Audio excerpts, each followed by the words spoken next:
ఎవరికి తెలియంది ఏమీ ఉండదు.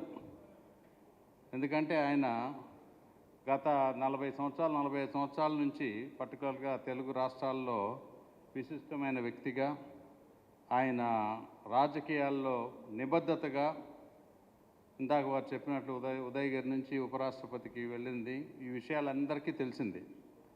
అయితే ఈ సందర్భంగా బహుశా ఇక్కడ ఎవరికీ లేని అవకాశం, అనుభవం కూడా నాకు ఆయనతో కలిసి ప్రయాణం చేసే అదృష్టం కలిగింది. నాకు వ్యక్తిగతంగా ఆయన నాకు 35 సంవత్సరాల నుంచి నేను కాలేజీలో ఉన్నప్పుడు మా నాన్నగారిని కలవడానికి వచ్చినప్పటి నుంచి కూడా నాకు వెంకయ్యనాయుడు గారు అంటే ఒక టాల్ లీడర్గా పరిచయం.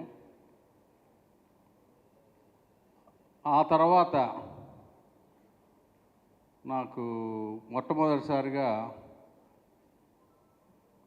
నాకేదో పనుండి వెళ్తే, అప్పుడే ఆయన రాజ్యసభ అయిన కొత్తలో యశ్వంత్ సిన్హా గారి దగ్గరికి తీసుకెళ్ళారు నన్ను, నాకు పని మీద ఉంటే. ఆ రోజు ఆయన మాట్లాడింది ఇప్పటికి కూడా నాకు బాగా కళ్ళల్లో ఉంది. ఏ హమారా బచ్చా హై, అచ్చా బచ్చా హై, అచ్చా కామ్ కర్ రహా హై అంటే ఆయన యశ్వంత్ సిన్హా గారు ఓ సబ్ ఠీకే ముద్దా కేవో బతావ్ అని అన్నారు. అంటే ఆ రోజు చెప్పటం, ఆ తర్వాత అదృష్టవశాత్తు నేను పార్లమెంట్లో అడుగుపెట్టిన దగ్గర నుంచి పార్లమెంట్లో నుండి రిటైర్ అయ్యే వరకు, ఆయన రిటైర్ అవ్వడానికి ఒక నెల ముందు వరకు నేను కూడా పార్లమెంట్ ఉన్నా. 12 సంవత్సరాలు కూడా ఆయన అడుగుజాడల్లో పార్లమెంట్లో నడుచుకోవాల్సిన విధి విధానాల గురించి కానీ, 1-2 సందర్భాల్లో నన్ను ఇది కాలేజ్ కాదు డ్రెస్ కోడ్ కూడా ఆయన నన్ను కరెక్ట్ చేసిన జ్ఞాపకాలు ఉన్నాయి నాకు. వీటన్నిటికంటే కూడా ముఖ్యంగా ఆంధ్రప్రదేశ్ విభజన జరిగే సమయంలో సుమారుగా, అప్పుడు నేను తెలుగుదేశం పార్టీలో ఉన్నాను, అప్పుడు మా నాయకుడు చంద్రబాబు నాయుడు గారి ఆయన డైరెక్షన్ ప్రకారం అప్పుడు 2 కళ్ళ సిద్ధాంతంతో మేము రాజ్యసభలో ఫైట్ చేయాలి. సరే, భారతీయ జనతా పార్టీ అంటే చిన్న రాష్ట్రాలకు అనుకూలంగా ఉన్నారు. అయితే ఆ రోజున సుమారుగా 1 సంవత్సరంన్నర 2 సంవత్సరాలు సభని స్తంభింపచేయవలసిన అవసరం వచ్చింది. ఆ సమయంలో కూడా వారు ఈరోజు మన మధ్య లేరు, మన అరుణ్ జైట్లీ గారు రాజ్యసభలో అపోజిషన్ పార్టీ లీడర్గా ఉండేవారు. వెంకయ్యనాయుడు గారికి ఏమో ఆయనకి ఆంధ్రప్రదేశ్ సొంత రాష్ట్రం, కొన్ని పరిధులు ఉండి అవధుల మూలాన నేను లిటరల్గా అనేక సందర్భాల్లో గొడవలు, ఆ రోజుల్లో అప్పుడున్న వైస్ ప్రెసిడెంట్ హమీద్ అన్సారీ గారితో ఉన్నప్పుడు కూడా చాలా సందర్భాల్లో మీకు తప్పదు, కానీ ఒక గీత తీసుకొని ఆ గీత దాటకూడదు అనే విషయం కూడా ఆయన చెప్పడం జరిగింది ఆ రోజుల్లో నాకు. ఆ తర్వాత ఆంధ్రప్రదేశ్ విభజన నిజరూపం దాల్చినప్పుడు నేను కూడా ఆ రోజు అంది ఏంటంటే, we are not against for the bifurcation, but the manner in which they are doing is not correct అనే పద్ధతి మీద ఆర్గ్యుమెంట్ చేయటం జరిగింది. లోక్సభలో కూడా తలుపులు వేసి డిన్లో బిల్లు పాస్ చేయటం, తర్వాత రాజ్యసభకు రావటం, ఆ అర్ధరాత్రి 12-1 గంట వరకు వెంకయ్యనాయుడు గారు బహుశా చాలామందికి తెలియకపోవచ్చు కూడానేమో, నాకు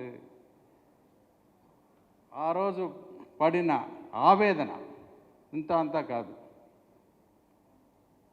రాత్రి 12 గంటలకు సుమారుగా అప్పటి ప్రధానమంత్రి మన్మోహన్ సింగ్ గారి దగ్గరికి వెళ్ళటం, జయరాం రమేష్ గారు కూడా ఉన్నారు.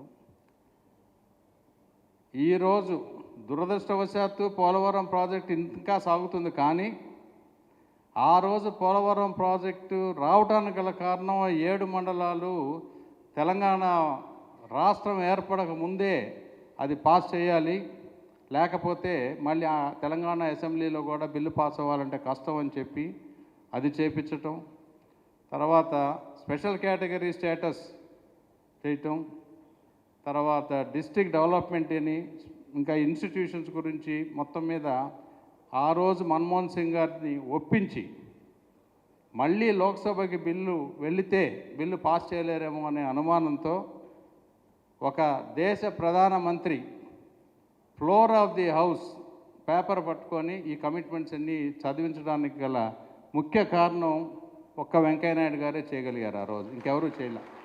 మేమందరం ఊరికినే ఫాలోయర్సే. ఆ రోజు ఆయనకి కూడా డెఫినెట్గా గుర్తుండే ఉంటుంది అది చేయటం. ఆ తర్వాత మీకు అందరికీ తెలిసిన విషయమే, వెంకయ్యనాయుడు గారిలో ఎప్పుడు మరి చాలా అరుదుగా కోపం చూసుంటారు. ఆ కోపం కూడా నాకైతే అనుభవం ఉంది. 2014లో కలిసి ఎన్నికలకి వెళ్ళాలి అని నిశ్చయించినాక ఒక పార్టీకి ఎలక్షన్ అయిపోయినాక చంద్రబాబు నాయుడు గారు ఆంధ్రప్రదేశ్లో తెలంగాణ అయిపోయింది అప్పటికి, ఆంధ్రప్రదేశ్లో చేసే ముందు మళ్ళీ తటపాటాయించారు మేము ఇండిపెండెంట్గా వెళ్తామని.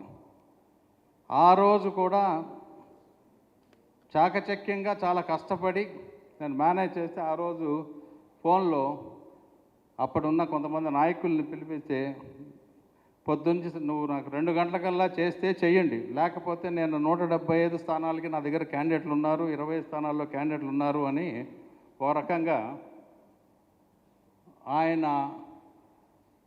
ఆయన స్టైల్లో ఒక స్ట్రాంగ్ థ్రెట్ ఇచ్చారు. ఆ రోజు అది కనుక జరుగుంటే పరిణామం వేరుగా ఉండేది, అందరికీ తెలిసిందే అది. తర్వాత మళ్ళీ కొంచెం చల్లబడి మళ్ళీ సర్దుకొని ఆ రోజు ఎలక్షన్ జరగడం జరిగింది. ఆ తర్వాత కూడా కొన్ని చెప్పాలి. 2014 నుంచి 18 వరకు స్వతంత్ర భారతదేశంలో ఏ ఒక్క కేంద్ర ప్రభుత్వం ఒక రాష్ట్ర ప్రభుత్వానికి అంత సపోర్ట్ చేసిన దాఖలాలు ఇప్పటివరకు హిస్టరీ లేదు. ఆ ప్రతి సపోర్ట్లో కూడా వెంకయ్యనాయుడు గారి పాత్ర ప్రతి అడుగులో కూడా ఉంది.